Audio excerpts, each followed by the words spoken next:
Dean, a question for you on mortgages from Paul. He says, my fixed rate mortgage of 2% ends next June. I actually feel paralysed thinking about that deadline. What should I be doing before then? When can I get a new fixed rate? What do you think I should be aiming for? And for how long should I take the fixed term deal? There'll be lots of people thinking about that right now.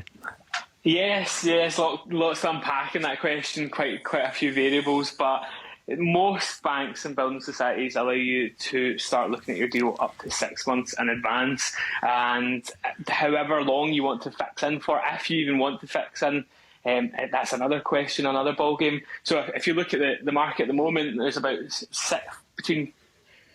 for your 2 years and your 5 year fixed rates, they're sitting around 5 and 6%.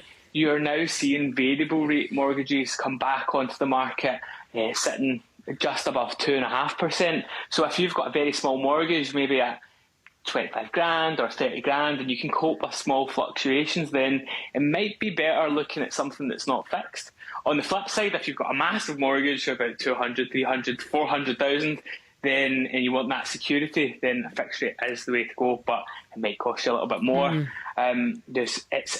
The thing with mortgages, it's all dependent on your circumstances. It's all dependent on how much you've got outstanding. So the best advice I can give you is get advice. Get advice on it.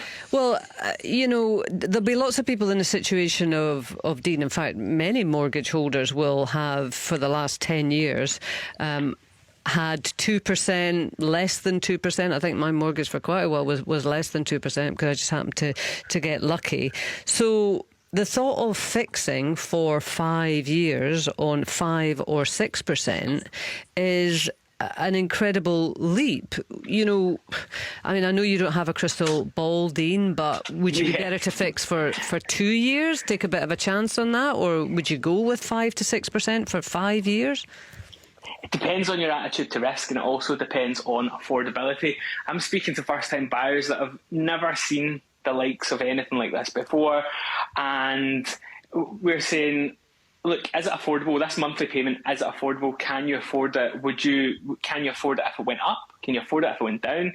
If the answer is yes, then by all means, if you want the security, tie yourself in. However, if you want the flexibility, it can work for you or it can work against you. No one's got a crystal ball, so you can look at fixing for a shorter time, or even if you feel that you can cope with the fluctuations, then go for a variable rate. There's nothing stopping you do that, but you need to, if you speak to any good advisor or any good bank advisor or mortgage broker, will go through scenarios with you. So if you see something at 5% and they'll run through an estimated, if it goes up to 6%, 7%, 8%, 9%.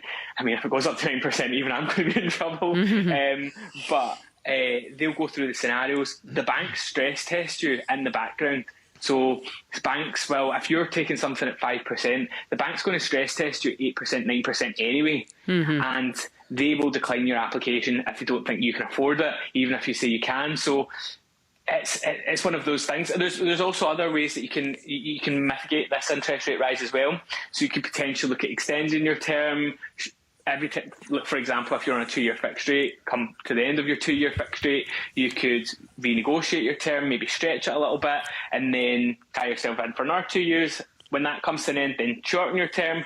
You can also make use of your overpayments. Overpayments is, as soon as you make an overpayment into your mortgage, that overpayment does not bear any interest. So as soon as it's cleared, so this adds up over time. Like if you take out a 25 year mortgage, over time this can save you thousands on your mortgage just by making the smallest overpayment you can.